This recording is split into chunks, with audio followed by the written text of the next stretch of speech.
Due to the graphic nature of this Kingpin's crimes, listener discretion is advised. This episode includes discussions of murder and assault. We advise extreme caution for children under 13. On May 2nd, 2011, James Whitey Bulger sat in his Santa Monica, California apartment watching TV. His chest was hurting again, but that was a common occurrence these days.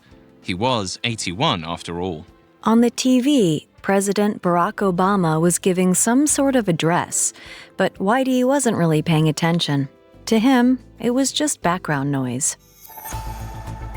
But then, all of a sudden, Whitey heard a commotion outside. People were out in the streets cheering and chanting, USA! USA! Whitey realized it must have been something Obama was saying, so he turned up the volume. Whitey's stomach dropped when he realized what Obama had announced. A team of Navy SEALs had killed Osama bin Laden, America's most wanted fugitive. A sickening feeling overcame Whitey. He was probably the only person in the entire country that wasn't happy that Osama bin Laden was dead. The sting operation reminded Whitey acutely of his own fate. He'd been hiding from the authorities for nearly 16 years, and now that bin Laden was dead, Whitey had just moved up on the FBI's most wanted list. He knew it was only a matter of time until the feds got him, too. Welcome to Kingpins, a Parcast original. I'm Kate Leonard. And I'm Alistair Murden. Every Friday, we journey inside the ranks of organized crime rings, from street gangs to mafiosos, to understand how a kingpin or queenpin rises to the top of the underworld. And why they fall. As we follow the lives of infamous crime bosses, we'll explore how money and power changed them and how it changed the community around them. This is our second episode on James Whitey Bulger, South Boston's premier crime lord. From the mid-1970s to the mid-1990s, he used his position as an FBI informant to strengthen his power base. It was a prime spot to insulate himself from reprisal and rub out the competition. He didn't think of himself as a rat. He was a strategist. Last week, we saw how Whitey climbed from lowly, incarcerated bank robber to one of the leading members of Boston's Winter Hill Gang. He used deceit and treachery to further himself in Boston's underworld, ultimately becoming an FBI informant. This week, we'll learn how Whitey became the sole leader of the Winter Hill Gang, his manipulation of the FBI, and how his brazen overconfidence led to his downfall. Coming up, we'll see how Whitey started strong-arming the FBI. If you're obsessed with true crime, cults, or conspiracy theories, I've got the perfect show for you. Conspiracy Theories, Cults, and Crimes is a new weekly podcast from Crime House and Pave Studios that dives into the darkest corners of human behavior. Every Wednesday, we uncover the true stories behind the world's most shocking crimes, deadly ideologies, and secret plots. Follow Conspiracy Theories, Cults, and Crimes on Spotify. By 1975, 46-year-old South Boston mobster James Whitey Bulger was feeling good. He had just made a deal with an old neighborhood friend, John Connolly, to provide information on the Italian mafia to the FBI. Whitey and his partner, Stephen Flemmi, were even allowed to continue their illegal gambling and loan sharking operations to maintain his criminal credibility. This was a fairly common FBI procedure at the time. However, informants were immediately cut loose and prosecuted should their crimes escalate into something so dire as to not be ignored. Something like murder.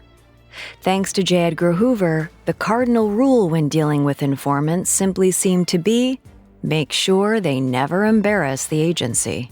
35-year-old FBI agent John Connolly was happy with the deal as well. Informants were the lifeblood of modern FBI investigations, the road to promotions, raises, fame, and power. It was, by all means, a mutually beneficial arrangement. Whitey spent his first year with the FBI proving he was a star informant. He passed along countless stories of the New England Mafia's inner workings. Who was talking to whom, who was going to get hit, who had faked a heart attack to avoid a grand jury subpoena. Everything. Of course, much of it was just mobster gossip. But it impressed the Boston FBI office. They felt like they really had a man inside the city's underworld. By 1976, they had upgraded both Whitey and Flemmy to top echelon informants. But Whitey wasn't just feeding them harmless gossip. He was using his connection with Connolly to get his enemies arrested and protect his allies. On one occasion, he reportedly ratted out the location of a rival who was hiding in New Hampshire. On another, he supposedly lied to Connolly, telling him that an enforcer of his who was accused of murder had, quote-unquote, nothing to do with it. All the while, Whitey was consolidating his hold over his Winter Hill Gang enterprises. Gambling and loan sharking were joined by money-making practices like extortion and numbers, and even murder. Whitey quickly realized that Connolly was willing to look the other way on practically anything he did, so long as Whitey delivered Connolly good information on the Italians. Whitey was like a battery pack for Connolly's career. But soon, one of Whitey's schemes would show him just how far Connolly was willing to go to protect his new informant. In the early 1970s, the Winter Hill Gang partnered with a man named Anthony Fat Tony Chula to fix horse races. They bribed jockeys with various sums, anywhere from $800 to thousands of dollars, just to throw a race. But sometime in the mid-1970s, a jockey working for Chula began cooperating with the authorities. He gave up Chula, who was then arrested and sentenced to 4 to 6 years in prison. In 1976, Chula broke. He wanted a commuted sentence and was willing to give up the Winter Hill Gang to get it. He gave a list of names, including Whitey Bulger and Stephen Flemmy as accomplices. By the end of 1978, the authorities had all they needed for indictments. Whitey was almost certain that he would be going back to jail, the place he vowed he'd never return. His only remaining option was to see if his contacts at the FBI could save him. Whitey met with Connolly at his Southie townhouse and swore that he was not involved in the horse racing scheme. True or not, that was enough for John Connolly. He agreed to meet with his supervisor and the prosecutor leading the case. And when he brought it, Connolly's pitch to the two men was hard to argue against. The FBI was gearing up to take down the Italian mafia. Whitey and Flemmy had proven that they had an inside line to the mobsters. Top echelon informants like these should be left off any indictment. It worked. When the indictments eventually came down in 1979, Whitey and Flemmy's names were noticeably absent. Nearly everyone else in Winter Hill, of course, was listed as culpable. For whatever reason, none of the indicted Winter Hill members made a big deal that Whitey and Flemmy weren't going to prison. They were unaware of the pair's informant status and probably chalked it all up to good luck. As for Whitey, with his friends all going into jail, or potentially fleeing into hiding, he suddenly found himself becoming the leader of the Winter Hill Gang. It had been a bloodless coup. But the greatest spoil Whitey reaped from the horse racing fallout was more subtle. He better understood his relationship with John Connolly and with the FBI.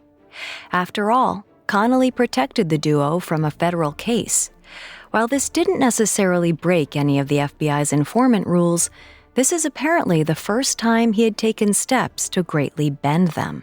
And as the 1970s gave way to the 1980s, Whitey wondered how much farther Connolly would be willing to go to protect his prized informants. Now at the helm of Winter Hill, Whitey and Flemmy moved their headquarters to an auto repair shop on Lancaster Street, only a few blocks away from the Boston Garden. It was a more centralized location, close to their friends in the Mafia and the FBI. But their new headquarters was soon compromised. The Massachusetts State Police, Staties for short, had been following Whitey's career for years and were desperate to pin something on him. As luck would have it, they stumbled upon the auto garage by accident in 1980 and set up a surveillance post in a nearby flophouse. The state police quickly realized that the Lancaster Street garage was one of the top meeting places for the Boston underworld. It was frequented not only by bookies and loan sharks, but drug dealers, gamblers, thieves, and even senior New England Mafia leadership. However, a few months after the relocation, the Staties were confused why Whitey and Flemmy suddenly stopped doing business at the shop. Where had the mob activity gone? Thanks in part to John Connolly, elsewhere it seemed. He'd heard about the state's sting operation from another official and passed the message to Whitey not to talk business in the shop. In essence, Connolly sabotaged another agency's investigation of his informants. The rules bent a little more. Whitey and Flemmy were thrilled to have the state police off their backs, but that didn't mean the Staties had completely given up. They suspected Whitey was working with the FBI in some capacity, and they paid a visit to the Bureau's offices to complain. While Whitey and Flemmy had Connolly on their side, the FBI's top brass was a different story.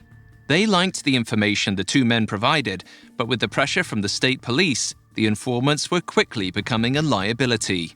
It wouldn't reflect well on the FBI if their star informants kept attracting investigations from other law enforcement agencies. The Bureau's leadership was considering cutting them loose. Which wouldn't bode well for Connolly. Not only were the two gangsters his tickets for promotion, but they could seriously embarrass the Boston division of the FBI if they ever decided to talk. Connolly needed a way to ensure Whitey and Flemmy remained informants for the foreseeable future. Fortunately, the FBI was about to launch an ambitious plan in the fall of 1980. Bug the New England Mafia's headquarters. Connolly saw this as an opportunity to prove how valuable the duo was. The FBI was unsure of where to plant a bug, since they didn't have access to the Mafia's headquarters at 98 Prince Street. But Whitey and Flemmy did. Connolly told them to arrange a meeting, get inside, and write down any information they considered vital to the investigation. So in late November 1980, 51-year-old Whitey and 46-year-old Flemmy met with the Mafia. They chatted with the mobsters about sports betting and a $65,000 blackjack debt that someone owed. After the meeting, Whitey and Flemmy paid Connolly a visit. The only evidence to come from that meeting was Flemmy's poorly sketched map of the room they were all in, which highlighted the windows, a television, and not much else.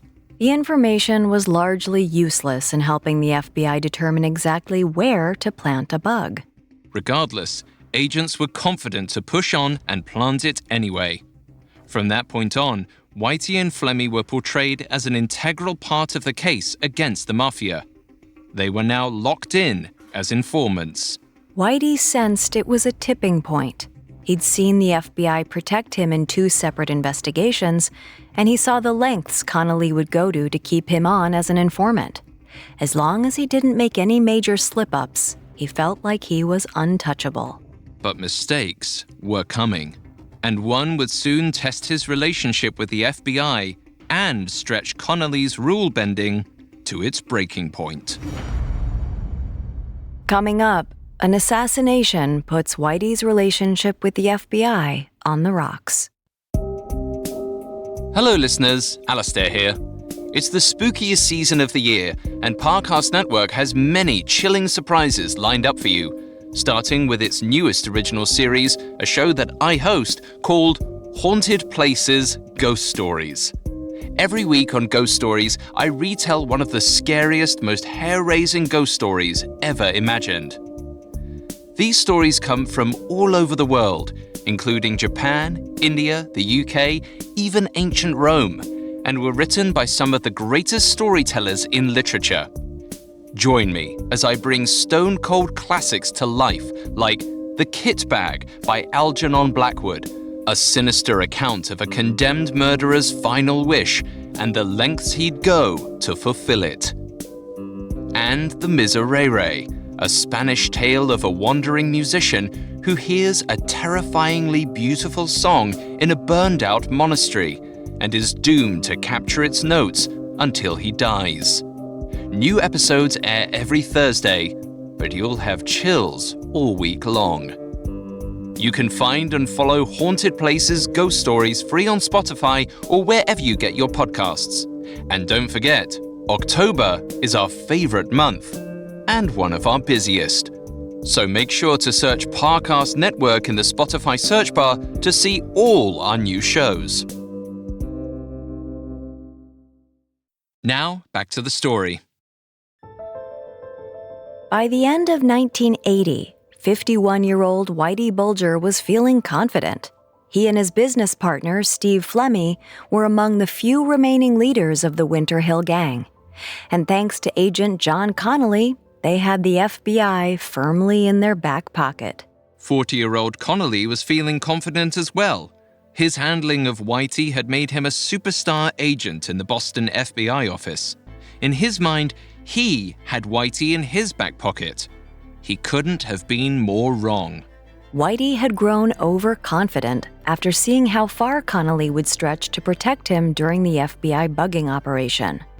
And he was about to show Connolly who really held the power in their relationship. John Callahan was an accountant and wannabe gangster.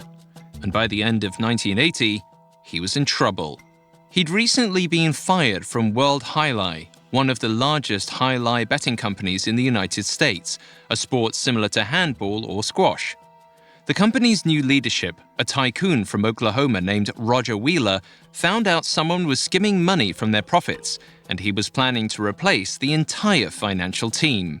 Once World Highlight's books were audited, it wouldn't take long for Wheeler to find out that Callahan had been taking millions from the company for years. Callahan tried unsuccessfully to buy the company from Wheeler, who refused. In Callahan's mind, this meant then that Wheeler had to go. Fortunately, Callahan knew just the men for the job. Whitey Bulger and the Winter Hill Gang. Callahan reportedly met the gang at the Black Rose pub in the spring of 1981. He promised Whitey $10,000 a week if they killed Wheeler. Callahan assumed that with the boss dead, Wheeler's family would sell him the company. It seemed like good money, but Whitey had concerns. His FBI contacts wouldn't be able to do much in Oklahoma, and Wheeler had a reputation there. His death was bound to draw attention. But Steve Flemmi thought the money was just too good for only having to kill one guy. Though he could be inflexible toward his enemies, no one had Whitey's ear quite like Flemmi. He cautiously agreed. But that didn't mean that he felt good about it. Whitey said, "We're all gonna go to jail. This will never go away. Never." On May 27, 1981, two hitmen waited for Roger Wheeler at the Southern Hills Country Club in Tulsa, Oklahoma. They saw him enter the parking lot, heading to his car to retrieve something from the back seat. In full view of the kids at a nearby swimming pool, one of the hitmen crept up beside Wheeler as he sat down behind his steering wheel and shot him in the head. On the surface, the hit appeared to be a success. But Whitey's fears soon materialized. Wheeler's widow wouldn't sell the company. His sons were all but convinced that their father's blatant daylight murder was Callahan's fault. The Tulsa police force and FBI office too shared this belief. Knowing Callahan was an associate of the Winter Hill Gang, it was obvious who orchestrated the hit. Investigating the connection, the Tulsa FBI reached out to the Boston office. Connolly interviewed Callahan, who predictably said he didn't associate with Winter Hill gangsters. Connolly then did his due diligence and interviewed Whitey and Flemmi, who denied any association with the murder. Connolly reported all of this back to Tulsa, as if vouching for their innocence.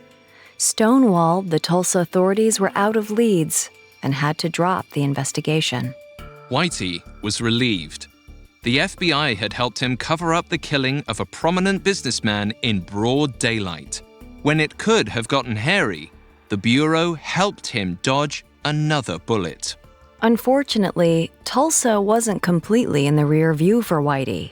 It would soon come back to haunt him.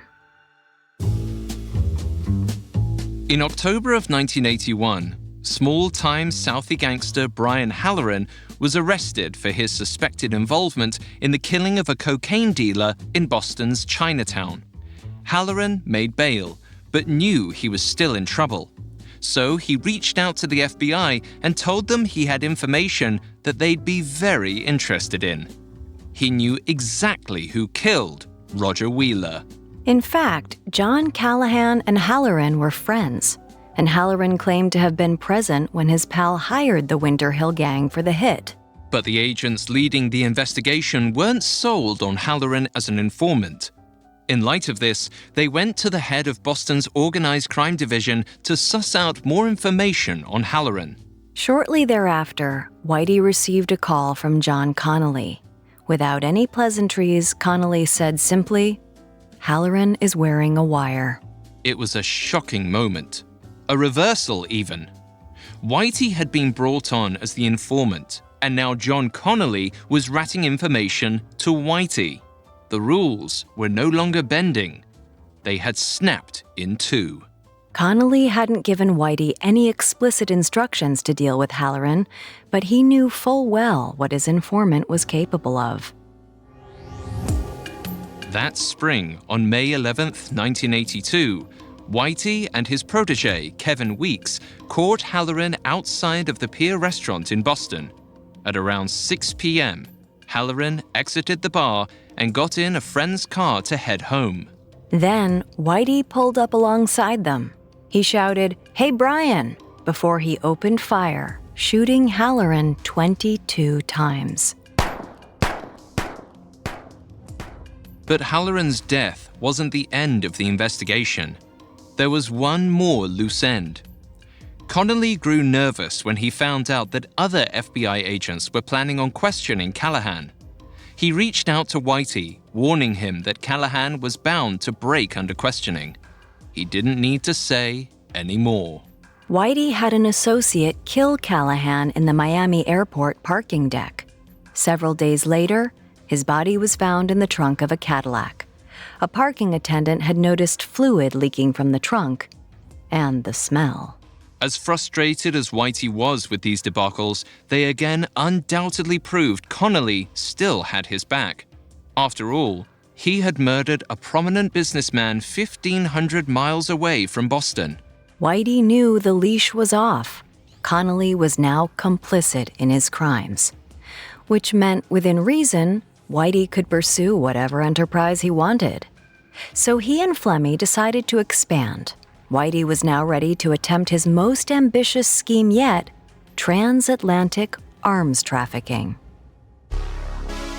As a strong supporter of the Irish Republican Army, or IRA, Whitey felt compelled to help their fight against the British-controlled Northern Ireland. He actually had Irish citizenship, thanks to his grandmother. The IRA needed weapons, and Whitey had access to both funds and transportation. As it turns out, Whitey had been extorting Southie drug dealers for some time. Their fleet of trawlers, which shipped marijuana up and down the East Coast, could be of use. Whitey's plan was to use the trawler, the Valhalla, to transport guns and ammunition across the Atlantic to aid the IRA. And to help pay for it all, Whitey was going to shake down the drug dealers for donations. He amassed over $1 million, which he then used to purchase firearms and ammunition. The Valhalla was loaded with 91 rifles, 8 submachine guns, 13 shotguns, 51 handguns, 11 bulletproof vests, 70,000 rounds of ammunition, and several grenades and rockets. And at midnight on September 14, 1984, the floating arsenal set sail for the Emerald Isle. There were only 5 men on board: 3 Boston Irish gangsters, a captain, and a mechanic-turned-drug dealer named John McIntyre. Unfortunately, the voyage was anything but smooth. The Valhalla ran into 2 hurricanes and nearly sank. For some reason, Whitey had thought setting sail during hurricane season would provide good cover, but he'd failed to consider its dangers. The strategy nearly cost them a major deal with the IRA. Luckily, after more than 14 days at sea, the Valhalla made it to Ireland and met up with the IRA vessel Marita Ann. Once the weapons and ammo were transferred, the Valhalla headed home to Boston. Miraculously, the operation was a success. Or so Whitey thought. A few days after the exchange, Whitey saw a news report that the Irish Navy had intercepted an IRA vessel carrying weapons. The Marita Ann was under investigation. Things only unraveled more from there. After the Valhalla docked in Boston, John McIntyre was soon arrested. Shockingly, his arrest had nothing to do with gun running, but rather for sneaking into his estranged wife's house. In police custody, McIntyre panicked and spilled the beans. About everything: the arms dealing, the drug operations, and everything involving Winter Hill. The cops who arrested him had no idea how deep he was involved in Southie, so they called in a Quincy detective who was already working with the DEA. They'd been tracking Whitey's involvement in the drug trade, but hadn't been able to find a corroborating witness. Now, it seemed like McIntyre was their man. The DEA reached out to the FBI, who sent a liaison to interview McIntyre. The liaison later claimed that Connolly overheard him telling other agents in the Boston FBI office that someone on the Valhalla had flipped. Which spurred Connolly to meet with Whitey. The agent knew someone from the Valhalla was ratting him out, but didn't know who. But Whitey had a good idea. McIntyre lived in Quincy, and if a Quincy detective was involved, he had to be the rat. On November 30th, 1984, Whitey struck. Under the guise of a party, one of his associates lured John McIntyre to a house on 3rd Street. They proceeded to shoot him in the head and bury him in the basement. McIntyre was one of what would soon be 3 bodies buried there. Whitey took to calling the place the Haunty. With the gun-running debacle finally squashed, Whitey learned another valuable lesson: stick with what you know. From now on, his main focus would be on extortion and passing tips to Connolly. He even appeared to quit killing. His last known murder occurred in 1985. Connolly, too, was relieved that Whitey had settled down. It certainly made their relationship easier, which was indicative of what was to come. Whitey would allegedly aid him in an operation that was arguably the highlight of Connolly's career. Connolly himself claimed that Whitey played a part in the FBI's 1989 effort to record a mafia induction ceremony. Connolly was ultimately able to bug the house where the ceremony took place, recording the entire event. This recording was the holy grail of mafia evidence. It would become the basis of many mafia-related cases in the following years. Feeling he'd reached his zenith, Connolly retired from the FBI on December 3, 1990. His retirement fund had already been set by Whitey, who had given Connolly around $250,000 during his years as an informant. Around the same time, Whitey and Flemmy too hung up their hats from the informant game. Without Connolly, they didn't trust anyone else enough to risk continuing. And they'd made enough money that they didn't have to hustle anymore. It looked like all 3 had won the game. They'd gotten away with murder and were entering the next era of their lives as free men. But storm clouds were on the horizon. The Massachusetts State Police and DEA hadn't forgotten about 61-year-old Whitey. And they would soon pursue their old target with a vengeance, no matter how long it took. Coming up, an aging Whitey Bulger goes on the lam. And now, back to the story. In 1990, 61-year-old Boston crime lord Whitey Bulger retired from being an FBI informant. After 15 years of using the Bureau to protect his criminal enterprises, the aging gangster was ready to live off the fruits of his labor, ready for his golden years. Unfortunately, other law enforcement agencies weren't ready to give up on taking him down. In fact, the Organized Crime Unit of Massachusetts State Police had a new commander. Sergeant Tom Foley had a chip on his shoulder for a certain Southie legend. Foley had long suspected that Whitey was an informant. On top of that, Foley had a grudge against the FBI because they routinely prosecuted fellow state troopers for corruption, yet let their own corrupt agents retire quietly. Hoping to take down Whitey and expose the FBI, Foley concocted an innovative plan. He'd go after the bookies. For years, the Winter Hill Gang had extorted Boston's bookmakers. Foley bet that one of them would be willing to talk, and he was going to keep the FBI in the dark. Specifically, Foley wanted to put the bookies' assets in jeopardy. He hoped that if he took their savings, they'd want to cut a deal. Foley was right. In 1991, the Massachusetts State Police seized over $2 million from a bookie named Chico Krantz. Krantz had grown tired after paying Whitey protection money for years. It took little effort to get him to flip. U.S. attorneys soon used Krantz and other bookies to build a racketeering case against Whitey and his right-hand man, Steve Flemmi. By 1994, the case was ready for arrests. But this also meant that it was time to talk to the FBI. Somehow, Whitey and Flemmi were never confirmed to be official FBI informants. So, a U.S. attorney called the Boston FBI office to find out once and for all. It took 18 days for the FBI to finally admit that yes, Whitey and Flemmi had been working with them since the 1970s. And while the information surprised no one, it was the admission necessary for the Staties to finally make their move on Whitey. On January 5th, 1995, Steve Flemmi was arrested. But as for Whitey Bulger, the police couldn't find him anywhere. Whitey had disappeared. John Connolly had once again saved his old friend. Though he'd been out of the FBI for 4 years, Connolly obviously still had friends in the Bureau.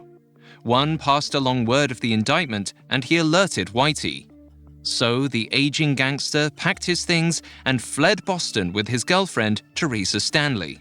But Teresa grew tired of life on the run. After only a few months, she made Whitey take her back to Boston. But before he left again, Whitey picked up his other girlfriend, Kathy Gregg. Whitey could handle life undercover. He had stashes of money, fake identification, and weapons hidden all over the country. Lucky for Whitey, the FBI didn't want him caught so easily either. He had become the agency's dirty secret, and they certainly didn't want to give him the opportunity to spill what he knew to federal prosecutors. According to some, they quietly sabotaged the search, downplaying credible tips like one from a hair salon in Southern California.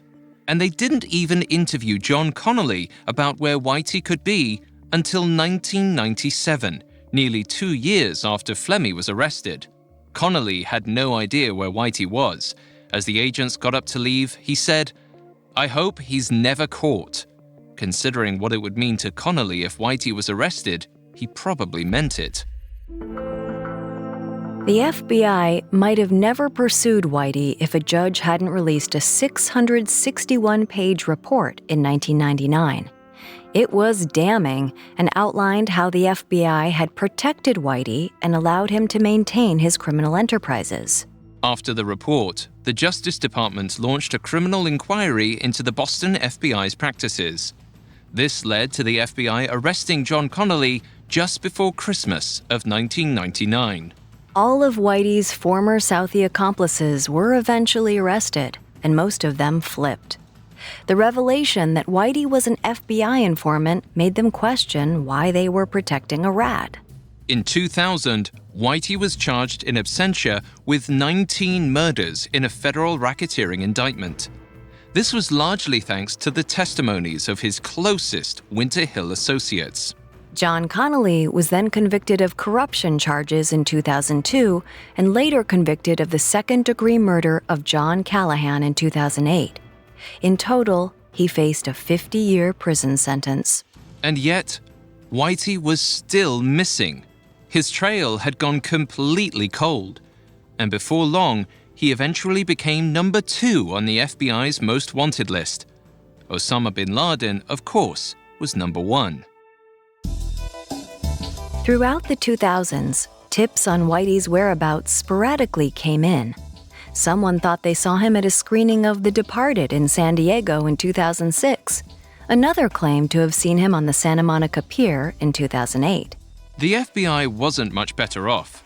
In 2010, the Bureau admitted it needed help. So they brought in U.S. Marshal Neil Sullivan.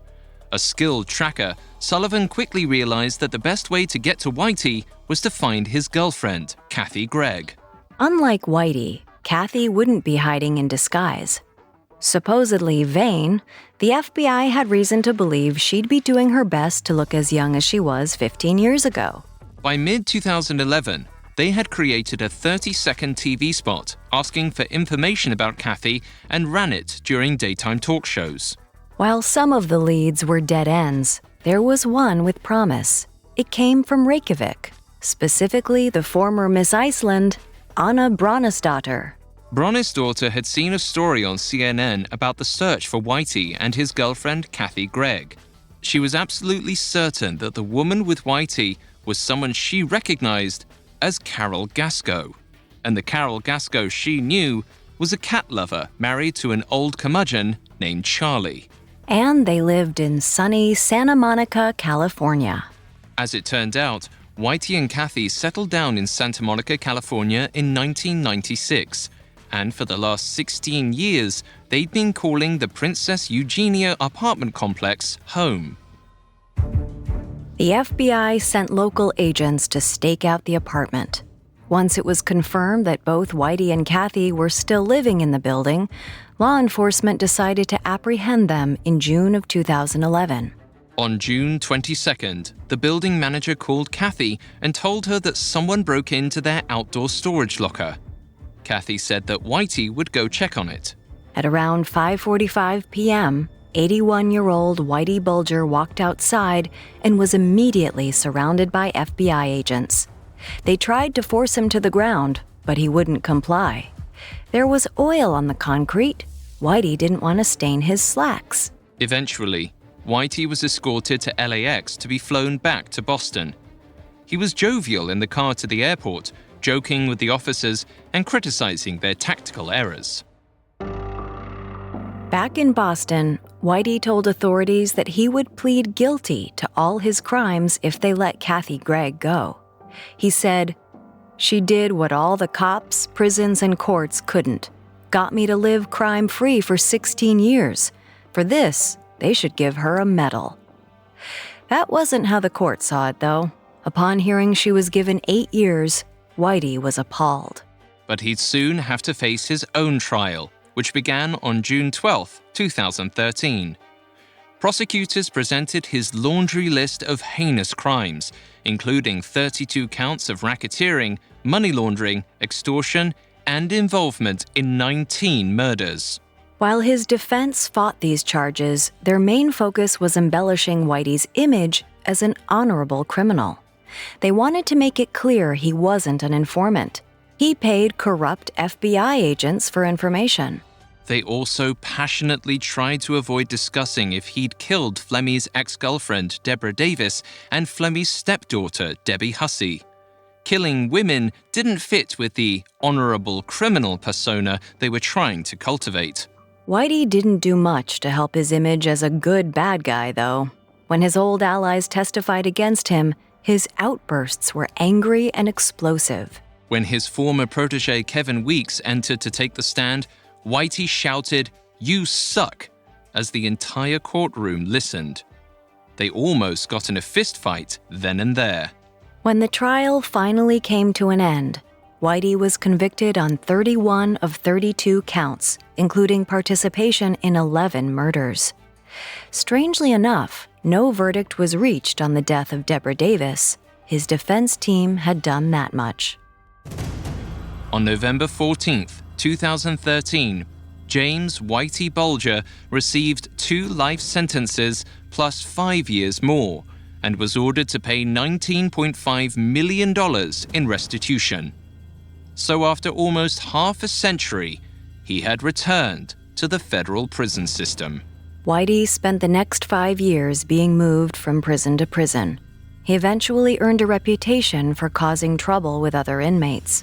All of this came to a grisly end on October 30th, 2018, when the 89-year-old Whitey was beaten to death in the Hazleton Federal Penitentiary in West Virginia. No one has officially been charged with Whitey's death.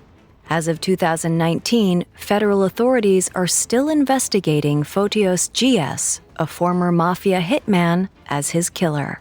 The suspicion is that he may have killed Whitey because he was, despite a lifetime of denial, a rat. In the end, Whitey Bulger had 2 stories. One was of a poor kid from the projects who grew up to be a city's criminal overlord. The other was more grim, a tale of corruption and failure in some of the United States' most storied institutions. The school system failed Whitey. It couldn't keep his interest, and he was eager to leave. The prison system didn't reform him. Instead, he was a guinea pig to horrible experiments. And the FBI failed too, allowing Whitey to carry out crimes in exchange for helping take down the mafia. But this only meant he abused the FBI's power, bending it so he could rule South Boston for almost 20 years. No one was more aware of this than the Bureau, which has since changed its protocols. It now has updated guidelines for how to handle informants, concrete insurance meant to prevent suffering through the nightmare of a second Whitey Bulger.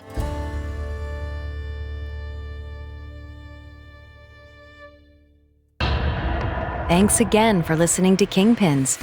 For more information on Whitey Bulger, amongst the many sources we used, we found Whitey Bulger, America's Most Wanted Gangster and the Manhunt That Brought Him to Justice by Kevin Cullen and Shelley Murphy to be particularly helpful. You can find more episodes of Kingpins and all other Parcast originals for free on Spotify. Not only does Spotify already have all of your favorite music, but now Spotify is making it easy for you to enjoy all of your favorite Parcast originals, like Kingpins, for free from your phone, desktop, or smart speaker. To stream Kingpins on Spotify, just open the app and type Kingpins in the search bar. And don't forget to follow us on Facebook and Instagram at Parcast and Twitter at Parcast Network. We'll see you next time. Kingpins was created by Max Cutler and is a Parcast Studios original.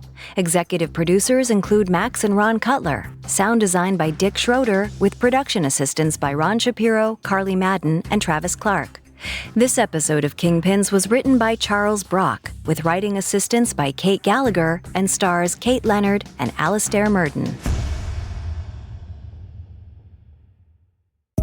Remember to join me every Thursday for the all-new series Haunted Places Ghost Stories. Don't miss the most chilling spirits ever imagined by authors from around the world. Follow Haunted Places Ghost Stories free on Spotify or wherever you get your podcasts.